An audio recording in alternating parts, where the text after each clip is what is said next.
this side of the world that every young girl dream is to be beautiful and get it. I feel like majority of African men are into this thing. Yes, and it's just overrated. Seriously, African men like bomb. African men like bomb. Most men are driven by what they see. So I feel like that's the whole point. In the olden days, if your wife is not fluffy or plus size, it means you're not taking care of your wife. It's true. That's what they say. What's good, guys? It's a girl, Blue Beatrice Achiba. I know you'd be like, why is she putting on green? But that's a story for another day. Well, if you can see, I am with the two beauties of Africa. I can't do that. Okay. Well, from the title of today's video, you know what we're about to do here, and I'm super excited. I wanted to do this for the longest of time, and I'm happy we are finally doing this together with the beautiful. The beautiful. Well, if at this point you've not already subscribed, hit the red button to subscribe and also turn on notifications. So whenever I upload videos like this, you'll be the first to get notified. Guys, enough of the talk. Let's dive straight into the video. But then, is there really pretty privilege in Africa? Like, I want you guys to answer. Leave it in the comment section because I want to get interactive. We want to get interactive with you all in the comment section. Yeah, I know a lot of you will be like, what is it to be pretty? What is your definition of beautiful or pretty or whatsoever? So I feel in this part of Africa, what some men and also some women consider, no, let me talk about men. What some men consider to be beautiful is the body. Some also consider like the height. Some consider the hair color. Some the nose, the mouth. It's a whole bunch of things. We can go over and on in explaining or pointing out what some people consider as being pretty or beautiful in Africa. So today we'll be pondering on this thing, and also we want you guys to also get interactive. Don't sit down there and just watch us. Let's get interactive. So I want to know, what are some pretty privileges that men have on ladies in Africa? I'm talking, let's come down to Africa. What are some of the pretty privileges? I think one of them is like fair skinned girls. That's true. That's true. Why are you looking at me? No, why would you look at you?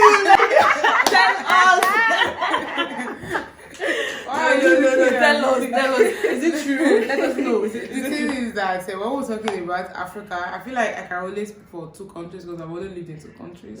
So I really do not know about the pretty privilege standard or beauty standard in several other African countries. But I feel like in our primary country we're from, a curvaceous woman is considered more pretty than So when you mentioned something about being light skinned considered pretty, I can't say I've necessarily experienced that. You understand? But I do understand that it might exist that I'm not very aware of. But I also know that it actually does exist, because if it doesn't, there's no way this whole bleaching trend will be like. It does. I think at the point, I think somewhere in 2016 or 17, it was like a thing that people, most ladies, they have to go and bleach. If you're not fair, that means you're not attractive or you're not beautiful and stuff. And it was really crazy. And I feel some men, I think the pressure came from men. I don't even. I think it came from men. It started from men because men are the one pushing out because they are giving more reference or regards to the to the fair ladies. So the darker skin are feeling that okay, we are less of ourselves. Let's go tone up or let's go bleach to get those favors and stuff like that. Guys, let me know what you think about this. Is it true? Do you think it's true that the fair ladies have this advantage or this privilege as compared to the darker skin and all of it? Let me know your view. Honestly, this is not just in Africa. There's a documentary I watched on I think Philippines.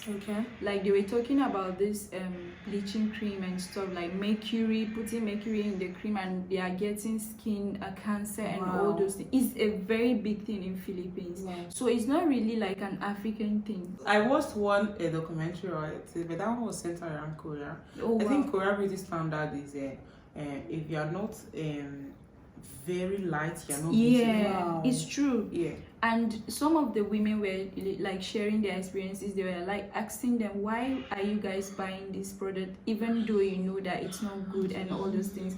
And they were like, oh, some of them, like when they go for these auditions and stuff, they don't pick them because they are not fair enough. Wow. You can imagine that.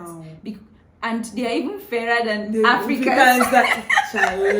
And they are not, because they are not fair enough. That's why some of them inject themselves with these things. Some of them, like the cream and everything. It's just crazy. I'm telling you. One lady was like, oh, when she was darker, she went for the audition and they didn't pick her. But then now she went to the doctor and she did all that and came back, and now they picked her because she's now fair. Like, wow, I think we'll call this on societal pressure. The society is giving you pressure. Like, it's not more peer pressure, but societal. I think it's a general thing. It's a general thing. It's not just Africa, but I think because we are in Africa, so let's focus on Africans. Wow. Okay, I think the next one will be the body. It's really a thing, seriously. I think most especially this part of Africa. Seriously, most men see that if you have this conventional body or you have this figure 8, this Coca-Cola shape, then you're not beautiful. And because of this, most African women have gone BBL. Seriously, because I think this pressure comes from men, because a man will be the one to put the cap that, okay, because you don't have this body and stuff. Sometimes they don't need to tell you because you don't have this body. You understand?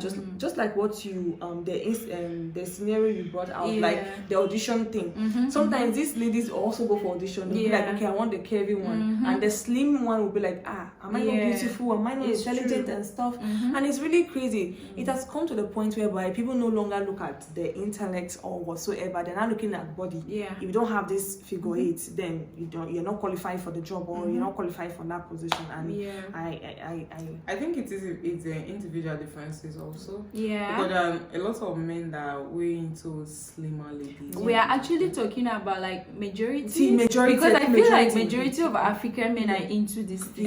And it's just overrated. Bum is overrated. No, men, African men, big bum is overrated. Seriously, African men like bum. African men like bum. But it's really crazy because the bum is just full of fat.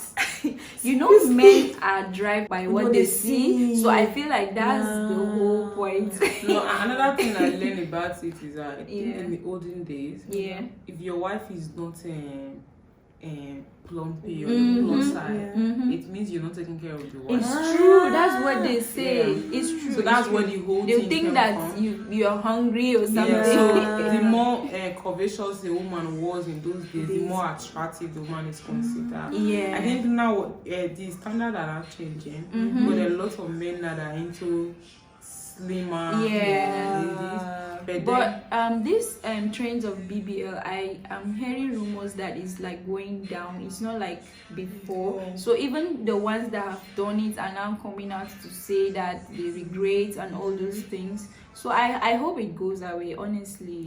Seriously, because I mean, people should be comfortable in their own shape or whatsoever. Because a lot of women have lost their life in this. Seriously, a lot of them. There is this thing I saw on social media where this, I think an influencer or something, she was looking okay, but according to the article I read, she went to do some extra work on her body, and I'm sure she went to the quack doctor or something like that. So they did the thing, they didn't do it well. She was feeling pains. She came back again. They have to redo it, and she was now bleeding, and it was just crazy. And I think she lost a lot of blood and she died. It was really crazy.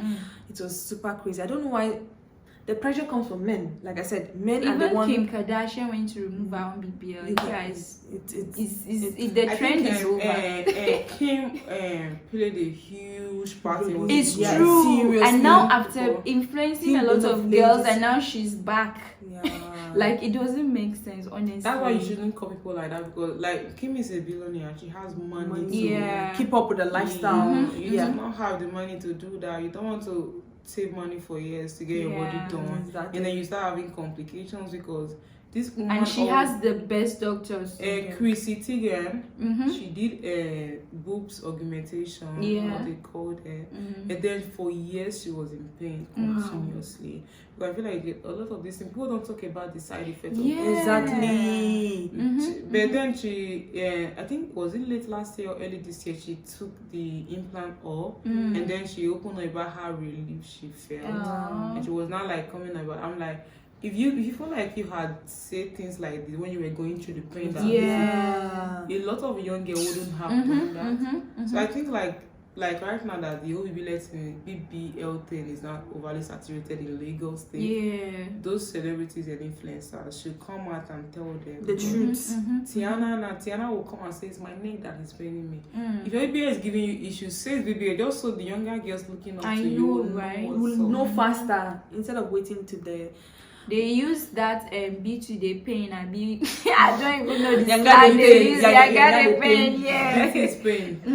Beauty is pain. Don't go and kill yourself. Well, another thing I want to add is that for young ladies out there, I mean, if you watch out for people that you consider as your mentor or as your icon, exactly, it's not just anybody. Imagine these people going through this and you are also copying their lifestyle. You don't know how they are suffering behind the camera and just look out for those people that you look. I think we've glorified being a Barbie in this side of the world that every young girl dream is to be beautiful and get a rich man. If you start aspiring to become, I feel like there are a lot of role models, good role models you should look up to in Nigeria, even in Africa. But because we tend to like focus on the flashy lifestyle, want to just be flashy. Chimamanda is one of the most brilliant minds. I know, right? Those are ladies you should look up to. Also, I basically grew up looking up to Chimamanda. I love her poise, charisma. There is this whole rich auntie vibe, class. Okay, rich auntie vibe. Okay. Society is making us speak wrongly. It's not like we don't have options. Yeah, we do have options.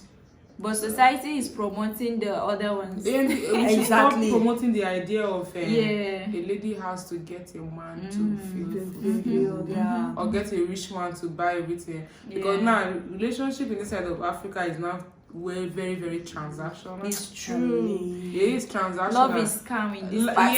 It's crazy. Girls now go for the highest bidder. The one that's paying money more is the one they are going for. It's true.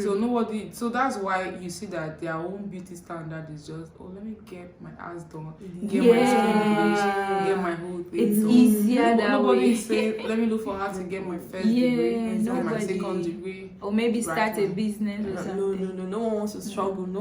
They want soft life. Well, I'm not saying soft life is bad, but I mean soft life in sense. No, if you want soft life, get it. You don't need to wait for someone to give you soft life. You don't need to be selling.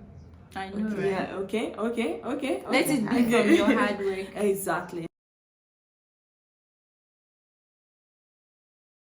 Well, today we'll be talking about pretty privilege in Africa. But then, is there really privilege?